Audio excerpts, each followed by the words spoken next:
Saludos, les damos una cordial bienvenida a un nuevo Avesa Live. El día de hoy todo el equipo de Avesa Live se encuentra muy contenta, motivado a la invitada tan especial que tenemos el día de hoy. Se trata de Liliana Buitriago. Adelante Liliana. Liliana, ¿cómo estás? Saludos. Hola, muchísimas gracias a ustedes por la invitación.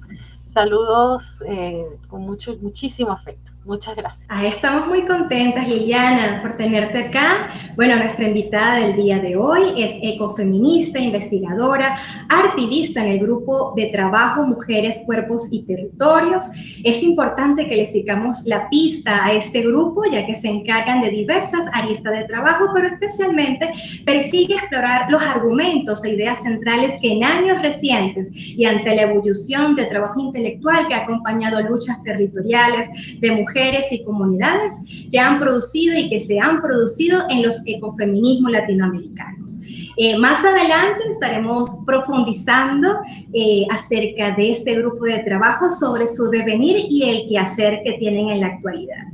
Bueno, Liliana, en este momento nos gustaría convocarte a muchas preguntas, porque el día de hoy vamos a estar profundizando y generando mucha curiosidad con respecto a las diversas resistencias, luchas que tenemos cada una y cada uno de nosotras, la humanidad entera, sobre sus cuerpos. Hay una disputa actualmente e histórica sobre cómo apropiarnos de nuestro cuerpo, cómo volver al cuerpo. Y es por ello que iniciamos con esta pregunta de cuál sería la relación que tienen, o cuál es la relación que tienen las mujeres con su cuerpo en la actualidad. Gracias, muchísimas gracias. Bueno, el cuerpo es ese espacio negado históricamente para nosotros. De alguna forma, desde los ecofeminismos lo vemos un poco así. El hecho de haber dividido o escindido a la humanidad de la naturaleza bajo la racionalidad moderna hizo que quedara la humanidad de un lado y la naturaleza del otro, pero las mujeres no quedamos dentro del lado de la humanidad, sino del lado de la naturaleza. Y en ese sentido, ese proceso de naturalización de lo femenino hizo que quedáramos como atrapadas en una forma cuerpo que la racionalidad moderna nos da, destinado a labores naturales biologicistas, por así decirlo, y por otro lado, a no racionalizar ese cuerpo, ¿no? Por ser naturaleza, no poder disfrutarlo, hacerlo político también, ¿no? Espacio de la política. Eh, y en ese sentido, pues abogamos por una eh, refeminización, ¿no? Del cuerpo, sacándolo precisamente de ese lugar en donde lo puso la razón moderna, el cuerpo de la mujer, estoy hablando, y de los cuerpos feminizados, ¿no? Donde los puso y entonces hay que hacer un trabajo de reconexión. ¿Qué pasa desde la educación? Obviamente no se nos enseña el cuerpo hay que ocultarlo, el cuerpo es lo prohibido, el cuerpo es lo que no debemos ver, es lo que no se toca, es lo que no se siente. A menos que sea bueno precisamente para parir. Pero por otro lado, a esta visión que es muy esencialista, los ecofeminismos críticos también decimos, bueno, hay que volver a estas posibilidades de nuestro cuerpo de otra forma, ¿no? Entonces hay que volver a pensarnos el parir, el amamantar, o sea, todas las posibilidades del cuerpo en términos de lo que podemos hacer, pueden hacer nuestros cuerpos que no hacen otros cuerpos humanos, ¿no? Y fuera de los roles de género, pensarnos nuevamente estos roles, ¿no? No negarlos, como hizo la racionalidad moderna con nuestro placer, por ejemplo. O sea, no es que vamos a negar las posibilidades biológicas que tiene y concretas, materiales que tiene nuestro cuerpo para reproducirse, por ejemplo. No hay que negarlas, sino resignificarlas. Y es un tema muy hermoso, ¿no? Por eso agradezco muchísimo pues poder estar aquí con ustedes hablando de estas cosas desde esta perspectiva. Así es, Lili. Cuando comentabas lo de resignificación, comentaste que, bueno, hay toda una línea que se está expresando cada vez más evidente sobre el lugar de la violencia y cómo se expresa la violencia. Este periodo de pandemia ha mostrado eso, las diversas formas que la violencia se manifestaba en silencio y que ya en esta pandemia que recluyó nuestros cuerpos en un aislamiento, en muchos sentidos, gritaron a través de las ventanas, gritaron auxilio, y ahí se despertó toda una gesta, una movilización para denunciar todas las formas de violencia que se expresan sobre nuestros cuerpos, pero también sobre los territorios. Cuando conversabas acerca de mujeres y cuerpos feminizados, cuando nos referimos a cuerpos feminizados, ¿a qué se refiere? Bueno, porque así como hay una naturalización de lo femenino, o sea, lo femenino está en lo natural, en lo salvaje, ¿no? Porque lo racional sería el hombre blanco, moderno, ¿no? Así como hay ese proceso de naturalización, ¿no? Y de biocentrismo en términos para el ejercicio de la dominación sobre el cuerpo de las mujeres, existe un proceso también de feminización de lo natural. Y en ese sentido, todo aquel espacio espacio cuerpo, pero espacio territorio, espacio en múltiples escalas, ¿no? Es todo espacio que tenga la posibilidad de la recreación, reproducción de la vida, es un espacio femenino.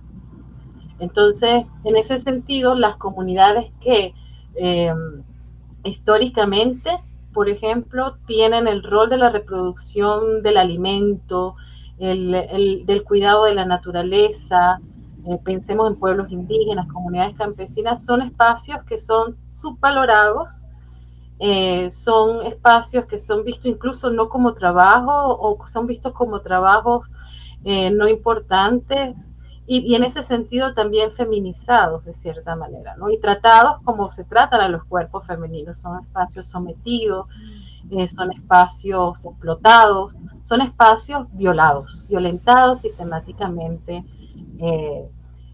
para su reproducción constante, permanente e insostenible, ¿no?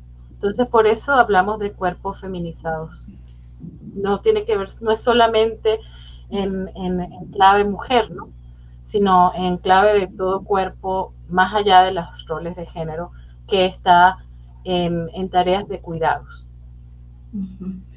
Excelente, gracias Liliana. Bueno, es importante recordar que pueden visitar la página web www.ecopoliticavenezuela.org. Allí van a encontrar un significativo número de investigaciones referentes a la sostenibilidad de la vida frente a las dinámicas criminales que impiden la soberanía, independencia, autonomía de los territorios y cuerpos en disputa. Y ahí hay un sinnúmero de artículos e investigaciones de Liliana que le invitamos a todas y a todas a leerlas, a ponernos en sintonía con todo esto que constantemente buscan llamarnos a la reflexión y a la acción, ¿okay? Generar la chispa de la duda. En ese sentido, Eli, nos gustaría que nos comentaras acerca de qué significa habitar el cuerpo y si existe una diferencia entre habitarlo, o sea, habitar, volver al cuerpo, y la identidad que tenemos como persona. Hablamos de una dualidad allí, hablamos de una integralidad. Coméntanos un poco. Sí, el cuerpo ha sido, digamos, de interés de muchas disciplinas, ¿no? Desde la antropología, desde la etnografía, desde la biología, obviamente, desde la literatura, la propia poesía tiene mucho que decir sobre el cuerpo, y digamos que hay muchas formas de abordar esta pregunta. Sin embargo, yo quisiera hacerlo desde precisamente la dimensión de los cuidados, porque cuando hablamos de habitar, ¿sí? Hablamos de las posibilidades de recrear la vida de diversas formas, y esa posibilidad de recrear la vida, de vivir, ¿no? está constreñida, está limitada, y además se da gracias a que existen vínculos de interdependencia y ecodependencia entre los seres, ¿no? No se puede habitar sin compartir, sin ser con otro, sin estar con otro, de alguna forma, ¿no? Y entonces en ese sentido, el cuerpo está lleno de vínculos, de relacionamientos con el otro, con nosotros, y eso incluye también a la naturaleza, ¿no? Por eso hablamos de la interdependencia, que es las relaciones de dependencia que se crean entre los seres humanos, y de ecodependencia, porque para la reproducción de la vida, para la posibilidad del estar y ser cuerpo, se necesitan condiciones materiales y espirituales que son posibles gracias a los vínculos ecológicos o con la naturaleza, ¿no? Y en ese sentido, el habitar desde esta perspectiva está aunada, atada a precisamente la posibilidad de vivir el vínculo con la naturaleza y las redes de vida, todas las redes de vida. Y además nos plantea el reto de ver el cuerpo de forma no antropocéntrica, que es bastante difícil porque, por ejemplo, cuando hablamos de cuerpo pensamos en el cuerpo humano nada más. Y en ese sentido, desde los ecofeminismos críticos, de los feminismos territoriales, comunitarios, populares, de Avia Yala, las compañeras nos dejan pensar la dimensión del cuerpo tierra, por ejemplo, a la naturaleza como un gran cuerpo del que nosotros somos parte, el cuerpo territorio, tierra, espíritu, para hacerlo un poco más grande, que tiene que ver con, digamos, todas las interconexiones, posibilidades y permanente de producción de sentidos de las redes de vida, ¿no? Por así decirlo. Hay algo muy bonito que traigo a colación. En un momento que nos encontramos en una intervención de calle y tenías un cartel que decía vidas vivibles. En el contexto donde se estaba desarrollando esa intervención, estábamos rodeadas de distintas denuncias sobre cómo está siendo actualmente la vida que llevamos en función del detrimento del trabajo, el detrimento de la calidad de vida, de los servicios básicos, de cómo se está haciendo actualmente el tratamiento hacia nuestros entornos, a los lugares donde compartimos, donde colaboramos a sostenernos. Y comentabas acerca de los retos. Y no sé, aquí, pero tratando también de que esta conversa sacara a colación muchas cosas que vemos en las redes sociales o en esos espacios comunes. La lucha ecologista se ha infravalorado mucho, ¿no? Se ha infravalorado mucho, así como lo está la naturaleza y así como lo están las luchas referentes a las mujeres y todo lo que tiene que ver con los aspectos de la feminización de los espacios donde sociabilizamos. Y en función de ello, este reto frente a esa infravaloración, que ahora parece que todo el mercado capitalista a través de series, a través de películas, a través de distintas formas lo muestra, ¿no? Que para algunas personas dirán, wow, se está tomando en cuenta nuestra lucha, pero por otro lado quizás se estará banalizando. Entonces, frente a esta dualidad y a estos retos, frente a toda una lucha histórica que se tiene en defensa de los territorios y de la vida en los territorios, ¿cómo lo ves? ¿Cómo se afronta esta dualidad? Sí, el término de vidas vivibles viene precisamente de los economistas feministas, ¿no? Es un término que recupero especialmente de la perspectiva ecofeminista, por así decirlo, de compañeras como Amaya Pérez Orozco, Yayo Herrera, que visibilizan cómo el vivir está ligada a las posibilidades de el sostenimiento de la vida de todas las redes de vida, ¿no? De los seres todos dentro del planeta, ¿no? Y en este sentido es importante porque, o sea, no, tratamos de alguna forma, quienes estamos en este trabajo de visibilización de esta dimensión tan importante que tiene que ver con la ecodependencia y el sostenimiento de la vida, no antropocéntrico, no centrado en la humanidad solamente, sino en ese cuerpo, territorio, tierra, espíritu, buscamos precisamente resignificar inclusive la noción de vivir. Hubo una época en que ciertas corrientes políticas impulsaron el buen vivir indígena de los compañeros indígenas, y lo hicieron por política, ¿no? Y lo vaciaron de su contenido precisamente interrelacional profundo, ¿no? Incluso se llenó de muchos oxímoros, ¿no? Se desarrolló un buen vivir desarrollista, por así decir, ¿no? Y se llegó a hablar de democratización del consumo, etcétera, ¿no? Entonces, digamos que de alguna forma esto de vidas vivibles está un poco relacionado con la idea de buen vivir de los pueblos indígenas, está relacionado con el hacer bien, comer bien, el summa causai, o sea, con diversas, digamos, con ecosofías de los pueblos de nuestro continente, pero bueno, siempre con la preocupación de tratar de visibilizar la completud de estas nociones, ¿no?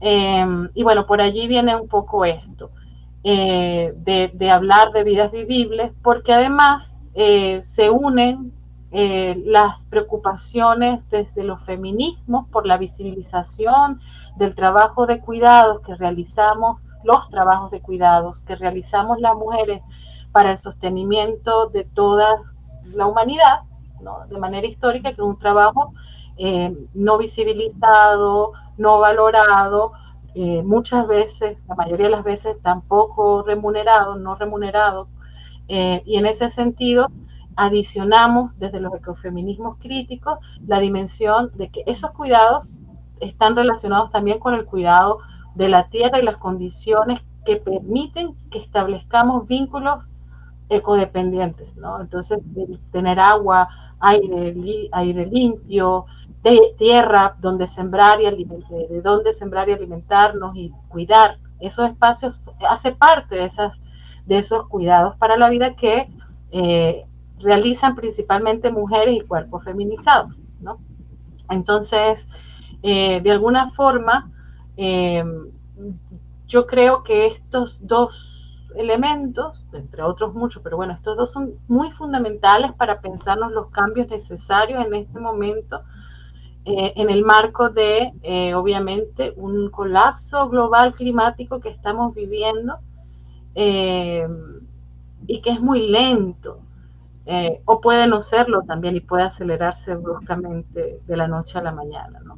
Pero que digamos nos tiene en una situación realmente de incertidumbre muy grande y de necesidad de movilización global inminente, ¿no?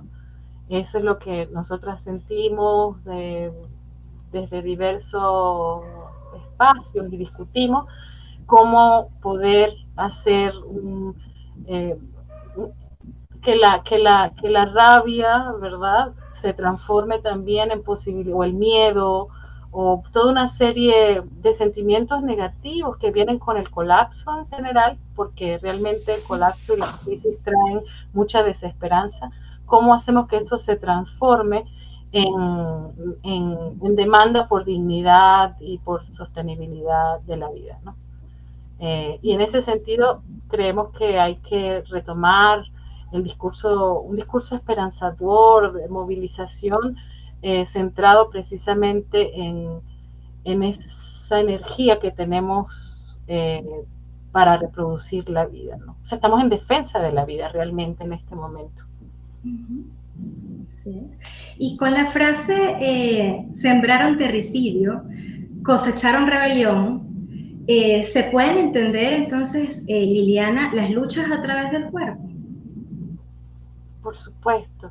El término terricidio es un término acuñado por las compañeras indígenas del movimiento de mujeres indígenas por el buen vivir de Gualmapu en Argentina, y con ese término las compañeras que están luchando históricamente, ¿no?, por sus territorios, pero precisamente es un movimiento en defensa de la vida de todas, todos, todes.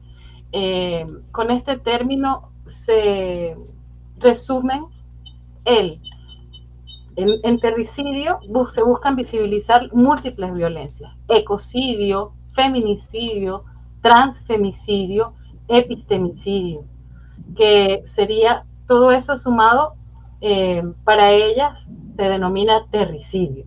Incluso buscan lograr posicionar este neologismo, por así decirlo, un término nuevo que está en discusión, disputa, trabajo, debate, como un término con posibilidad de legal vinculante. Y eso me parece muy importante porque en sus diversas marchas que hacen y protestas y movilizaciones, lo visibilizan, incluso han hecho encuentros para la discusión precisamente de las terribles consecuencias del terricidio, que repito, es la suma de ecocidio, feminicidio, transfemicidio y epistemicidio en un término. Liliana, ¿existe alguna relación directa entre deforestación, el extractivismo y otras prácticas contra la tierra y la violencia contra la mujer? Las violencias socioecológicas, socioterritoriales, son violencias que afectan principalmente a las mujeres, porque como ya venimos un poco conversando, las mujeres son principalmente quienes se encargan de los cuidados de la reproducción de la vida, ¿no? Y esto incluye la reproducción y las relaciones que se establecen en los territorios, o sea, los procesos de territorialización también, la siembra, el cuidado del agua, y esto además asociado a tareas feminizadas, o sea, que están como si fuesen exclusivos de las mujeres, como la crianza, la preparación de alimentos para la familia, el mantenimiento de la higiene y de los espacios convivenciales, etc. Entonces, digamos que en tanto son las mujeres quienes se encargan del cuidado de los territorios, son principalmente las mujeres quienes son afectadas, pero además, biológicamente está comprobado que los efectos de, por ejemplo, agrotóxicos, la contaminación por sustancias, metales pesados, etcétera, sobre las aguas, afecta principalmente a los cuerpos mujeres. ¿Por qué? Porque tiene que ver con la composición también de grasa, ¿no?, las proporciones de grasa y la forma cuerpo del cuerpo de las mujeres. Y entonces son más propensas a cáncer, a miomas, a toda una serie de enfermedades, a abortos no deseados, ¿no?, a interrupciones no voluntarias del embarazo por contaminación ambiental e incluso muerte. Y en ese sentido, es muy importante visibilizar que las violencias socioambientales, ecoterritoriales, son violencias feminicidas porque muchas de esas violencias son además ejecutadas contra las mujeres y sus comunidades por los propios estados-nación, ¿no? Entonces son violencias feminicidas en este sentido. Por otra parte, hay por ejemplo, en los pueblos indígenas una conexión tan profunda con los propios territorios, ¿no? Esto que digamos muchas de nosotras hemos perdido, no tenemos, no cultivamos, no sabemos cómo se da, digamos, en nuestra cotidianidad ese vínculo que es indisoluble, ¿no?, que no es solo material, sino además espiritual con la naturaleza, se da en muchas pueblos indígenas, y por ejemplo, cuando se afectan territorios, lo que dicen las compañeras, bueno, también se afectan lugares sagrados que son parte de los procesos de comunalización, de construcción de tejido comunitario, de comunidad, de posibilidad de vida, y por lo tanto se afectan totalmente a las comunidades y a las compañeras que allí están, ¿no? Y en ese sentido, este vínculo tan estrecho es la razón por la que, por ejemplo, las feministas comunitarias de Guatemala hablan del cuerpo territorio, o las mujeres amazónicas hablan de que cuando se quema un árbol, se quema, o la selva, se queman los cuerpos de ellos también, porque hay una conexión, son uno solo, ¿no? En realidad todas somos uno solo, pero hay comunidades que viven este vínculo de manera profunda y no escindida como lo tenemos nosotros cortado, ¿no? Cuando digo nosotros, me refiero a la sociedad moderna, que estamos además reaprendiendo y aprendiendo a no generar nuevas colonialidades en ese aprendizaje también. Liliana, querida audiencia, aparte de ser investigadora, activista, en ocasiones, a través de sus redes sociales, deja reflexiones incendiarias, y que invitan que constantemente estemos en movimiento. Recientemente hubo un tweet que nos llama al despertar, que nos llama a esa chispita de la rebelión, que dice de la siguiente manera: defender la lucha de Berta Cáceres o Macarena Valdés y no pronunciarse en contra del arco minero del Orinoco en Venezuela es un acto de falsedad, es una autocensura y doble moral. Esto para muchas personas fue fuego necesario en una constante censura que existe, no nada más en los medios de comunicación, sino también al emitir algún tipo de opinión. Liliana, para contextualizar esto, ¿nos puedes comentar acerca de qué es el arco minero en Venezuela, sobre las luchas de estas compañeras y la conexión que existe, que no se puede favorecer a una sin darnos cuenta de que es más allá de las fronteras lo que estas compañeras venían defendiendo? Sí. O sea, más allá de la autodeterminación de los pueblos y las soberanías que debemos defender y que defendemos, tenemos que estar conscientes de que existe un proyecto global de imposición del orden social muy fuerte, que ha venido cambiando en los últimos tiempos y que está mutando en mutación. De manera muy breve, pudiésemos resumir que este orden social impone pérdida de la biodiversidad, porque impone despojos y explotación sistemática, impone obviamente más feminización de la naturaleza, por lo tanto tenemos que la naturaleza es una cosa, ser explotada y violada, y mayor naturalización de las mujeres son hechas para parir y para servir al hombre, ¿no? Y así sucesivamente, y además no son objetos de derecho como precisamente la naturaleza, ¿no? Entonces, en ese sentido, hay, digamos, una pugna global por seguir imponiendo este orden, por profundizarlo y por además imponer, por ejemplo, la extracción de nuevas materias primas en las resignificaciones que hace de sí mismo este orden, ¿no? Digamos que la transición a la que obliga el cambio climático es una transición que, como decía un compañero hace poco, que era argelino, que más que una transición es una expansión energética. Y como expansión energética busca nuevos territorios, nuevas materias primas, y en ese sentido en Venezuela busca la diversificación del extractivismo. Sin embargo, esto todavía es un poco discutido, todavía se piensa que es solo a través de la reactivación de la industria petrolera que va a lograrse recuperar la economía y se piensa que se puede volver además, pero además de manera infundada, no científica, pero sobre todo irresponsable, que se podría volver a tener la misma industria petrolera que se tuvo para la recuperación económica.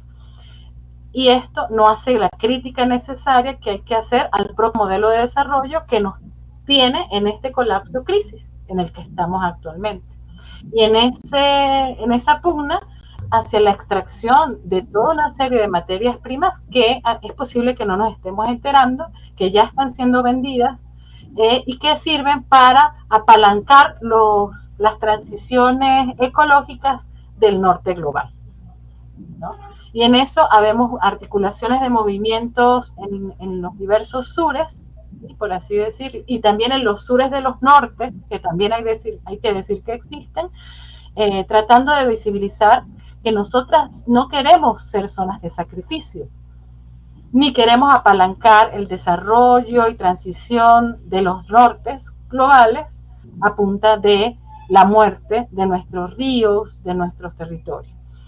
En este movimiento de disputa internacional, pero también nacional que se da, hay sectores que se autocensuran respecto a las luchas históricas de la izquierda, por así decirlo, pero que se ha quedado realmente relegada y en un papel muy triste, por así decir, de defensa de incluso grupos conservadores en la región.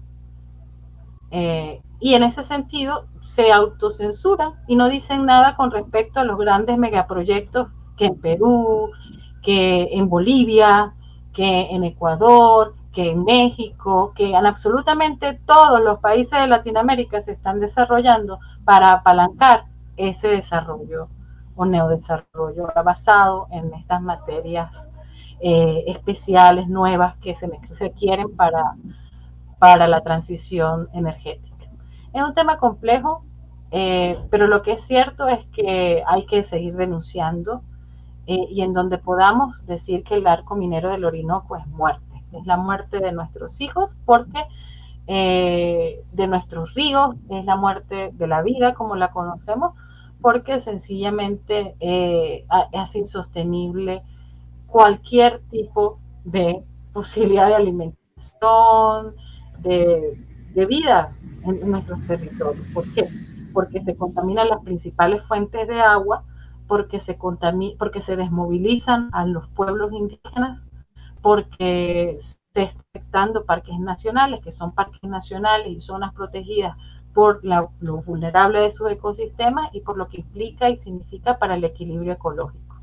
Y no se trata de ecologismo infantil, como alguna vez el progresismo llamó a estas ideas, sino de, evidentemente, poner sobre la mesa lo que acaba el panel intergubernamental de expertos y científicos poner sobre la mesa, y es el hecho de que hay que actuar inmediatamente. Estamos ante una emergencia.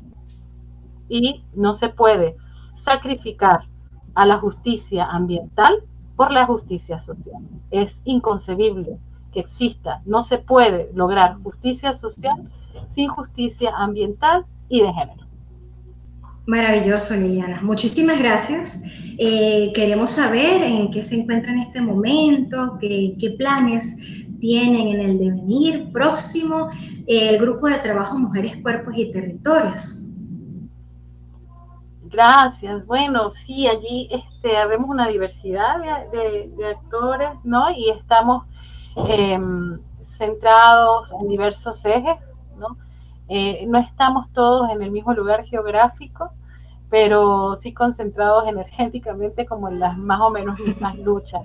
Y en ese sentido buscamos visibilizar, por ejemplo, el tema de los desmovilizados climáticos, trabajar el tema de migraciones, trabajar el tema de las diversidades sexuales también, y la relación del cuerpo territorio desde esta perspectiva. Ahí tenemos al compañero Pedro Monque que trabaja con nosotros, a la compañera Vanessa González, el trabajo sobre las economías solidarias y otras perspectivas feministas desde el cooperativismo, por ejemplo, que hace María Madeleine 8 de marzo, y bueno, también sumando al equipo a gente valiosa como como Casica Onta, que además tiene una militancia muy importante, yo diría, en Venezuela, en términos de la visibilidad de las comunidades de mujeres, en general, comunidades afro en Venezuela. Y bueno, estamos en ese trabajo allí poquito a poco, estamos como los caracoles, lentos pero seguros y además con mucha claridad y el corazón puesto en, en, en estos temas, ¿no? En las redes de vida y los pies en la tierra además. Wow, inspirador, Liliana, muchísimas gracias. Bueno, sabemos que este espacio Avesa Live son todos los martes, los martes cada 15 días a las 6 de la tarde y es gracias al servicio de respuesta automatizada. Yo estoy informada. Jay, su número de contacto a través de WhatsApp es el 0424-166-2220 y allí se te desplegará un menú de opciones donde puedes consultar diversos temas relacionados a la salud sexual y salud reproductiva. Estamos muy contentas de continuar con este espacio de Avesa Live y también mantener el servicio de Yo Estoy Informada, que en lo que va de año ha atendido a más de 3,000 personas a través de su sistema de información. Estamos muy contentas el día de hoy. Gracias, Liliana. Muchísimas gracias a ustedes, de verdad muy contentas porque, bueno, hacen parte de esa red de apoyo, solidaridad, sororidad, amor y determinación, además, que necesitamos para sostenernos entre nosotras todas en este momento, acá en donde estamos. Muchas gracias por la entrevista, por la invitación, a ustedes todas de verdad muy agradecidas. Gracias. Nos vemos en otra próxima entrega. Saludos.